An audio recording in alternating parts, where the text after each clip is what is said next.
welcome to our latest and greatest edition of Spotlight on Success. I have the absolute pleasure of being here with Jennifer Klingberg from Hospice of the Valley today.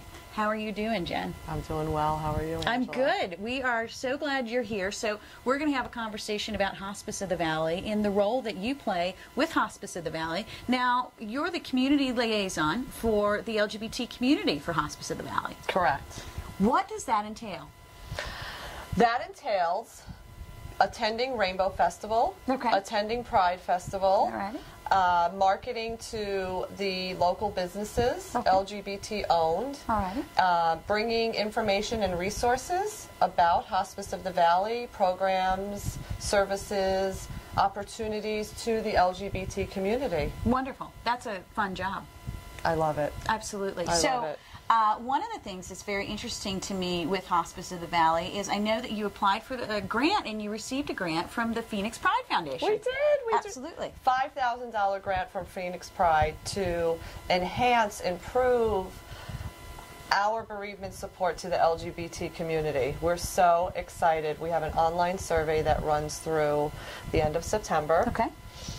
Wonderful. And I know we've got the survey online at One Community, and we'll push it out for our viewers that want to get a chance to take part in that survey that haven't had the chance yet. But so talk to me. Hospice of the Valley has obviously made a decision that having a direct line of communication with our local LGBT community is very important to you. We are a hospice that is not-for-profit, non-discriminatory. Great. We embrace diversity at all levels.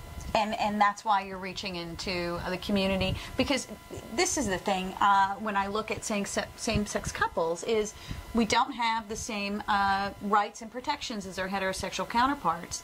And I know that not having some of those rights and protections can really negatively impact same-sex partners or members of the LGBT community that really don't have their health care directives in place, can't they? Correct, correct. So some of what I would do is go out and do a presentation on healthcare decisions. Okay. And we have booklets that I would bring, and I would explain to everybody the importance of getting your living will done, the importance of having your advance directives in place, assigning someone as your medical power of attorney, because of what you just said.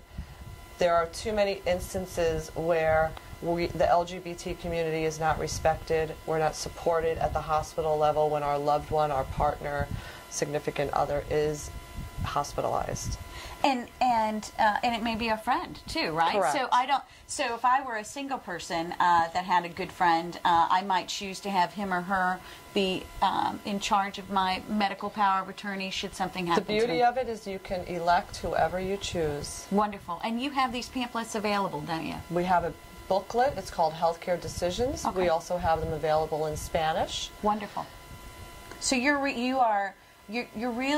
from a Hospice of the Valley standpoint and from a non-discriminatory or I guess I would go the other direction with it, with the choice to celebrate all of our diverse communities, you're making very pointed steps into our Spanish-speaking community, into the LGBT community, and you've realized that each community has, I guess, in some cases, its own set of barriers that you need to kind of overcome so that if and unfortunately I guess when we find ourselves in an end-of-life situation, we're covered. There's a cultural sensitivity that has to be respected. Right.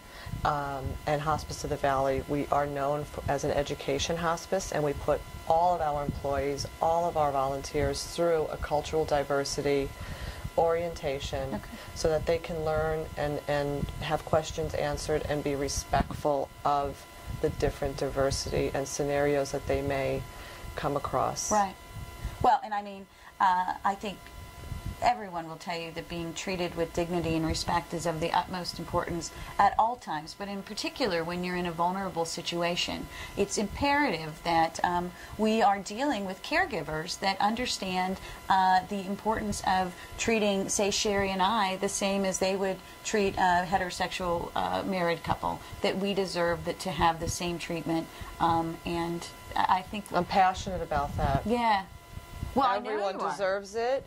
We need to push it forward. We need to get the advance directives done so that we can be honored and respected and have the same rights as the heterosexual married couple that have their living will and medical power of attorney in place. Absolutely.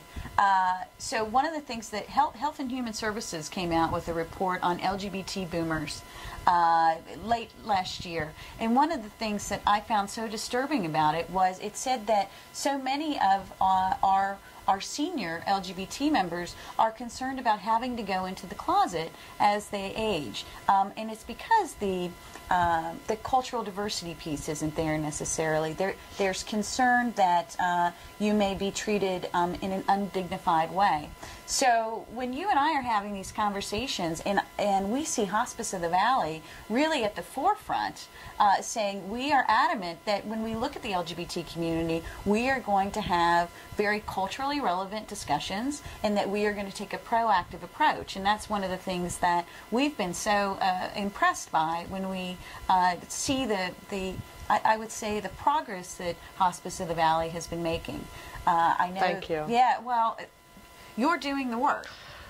It's collaborative. You know, Absolutely. It's a team effort. And we just want everyone to know that when you choose Hospice of the Valley, you will be treated with respect and dignity without question. So you must enjoy getting up and going to work in the morning. Love it. Yeah. Love And it. how long have you been with Hospice of the Valley? 16 and a half years. So you were like 10. This is before you... Exactly. She was Yes, 10 years I was old. 10. Wow. Perfect. And yeah.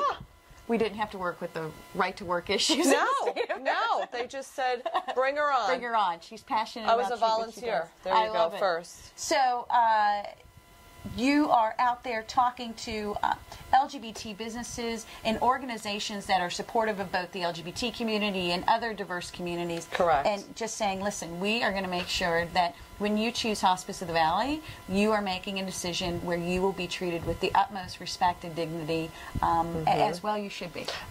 Your partner will be, your friends will be, your family will be. The one thing that we pride ourselves on at Hospice of the Valley is the holistic approach to delivering care. Okay. So what does holistic mean? It means we're not just taking care of the one person You're symptom. taking care of It's the not unit. just a focused assessment. It's you, your loved one, your spouse, your partner, your significant other, your best friend, your neighbor, your whoever is appointed as your bestie, if Okay. you will. Okay. And we are making sure we meet their physical, spiritual, psychological needs. All right. It's a holistic model. It's not just medicine. Well, medicine doesn't solve our problems all the time, does it? No. We need to have a very multilateral Correct. approach. So Correct. wonderful. Buying a vehicle is a pretty big decision. At Camelback Volkswagen, there is a difference. It's not the Volkswagen, it's not the price. The difference is our commitment to you. It starts with our 24-hour test drive, 5-day no-hassle return policy, so you get the right Volkswagen for you. At Camelback Volkswagen, the difference is nitrogen-filled tires, door guards, even service loaners for life. We're here for you even after the sale, and if you ever need anything, contact me directly. Experience the difference, the Camelback Volkswagen difference.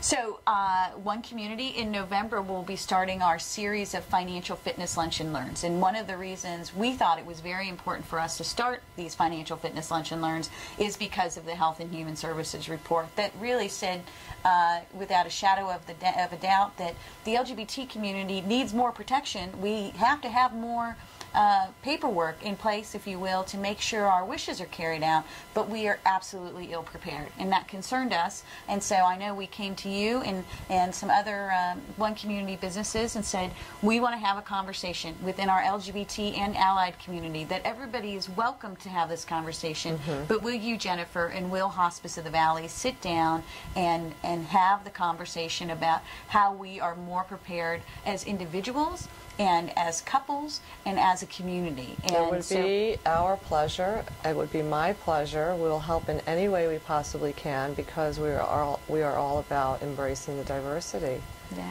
and educating, empowering. So well, it's true. When we're educated, we are definitely empowered. We are empowered to make better decisions. And I can't thank you on a personal level enough, and Hospice of the Valley on an institutional level enough for understanding the absolute importance of having a very direct in close connection with our LGBT community. You are building trust within this community. The organization is, of course, you being the LGBT liaison and in the community and a part of the community is so very important. And it's a safer place with Hospice of the Valley in it. So, Jennifer, I want to thank you. We are absolutely delighted and honored to be putting a spotlight on you at our Locals Heroes Luncheon on October 19th. Thank you for having me. Absolutely. So I know, Jennifer, that you and I have sat down and we've talked about the fact that One Community is going to be starting a series of financial fitness lunch and learns, and we are very delighted that Hospice of the Valley is going to be participating in those lunch and learns. We're so happy to be invited into this opportunity for Lunch and Learn. Well, it's an important conversation. Oh my gosh, it has to be spoken about over and over. I mean, it has to keep coming up. Yeah. I know off camera you and I were having a conversation about empowerment and through education, and right. and that is obviously what we want to do here with the Lunch and Learns. When we saw the Health and Human Services report that talked about our LGBT boomers and talked about, I think it was 30% of our boomers are afraid that they're going to have to go back into the closet as they age.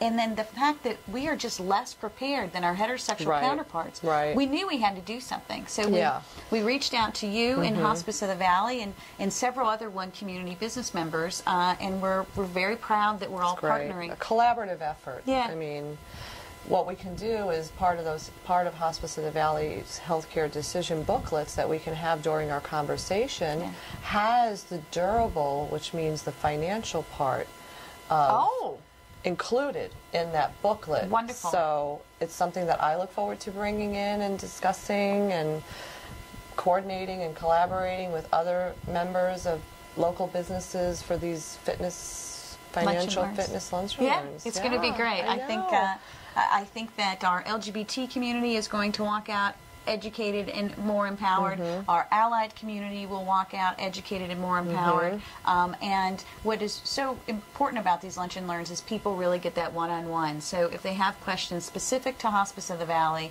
there's that opportunity. Right. You're right there to because ask it's those not questions. something that can be a rushed conversation. No, these conversations are about trust. Correct. Absolutely. It all starts with trust. So speaking of trust, and speaking of Hospice of the Valley, it's a family affair with you, isn't it? It is. It is. So your partner? My partner is a Hospice of the Valley nurse practitioner. Okay. And we have just celebrated our 11th anniversary together. Congratulations. Thank you. That's Thank you. That in dog years, that's like 77 years. It's been a while. She says lovingly. Yes. Oh, absolutely. Yes. So you are out there working in the community, and then your partner is actually working with hospice patients. She is seeing hospice patients in their home. Wow.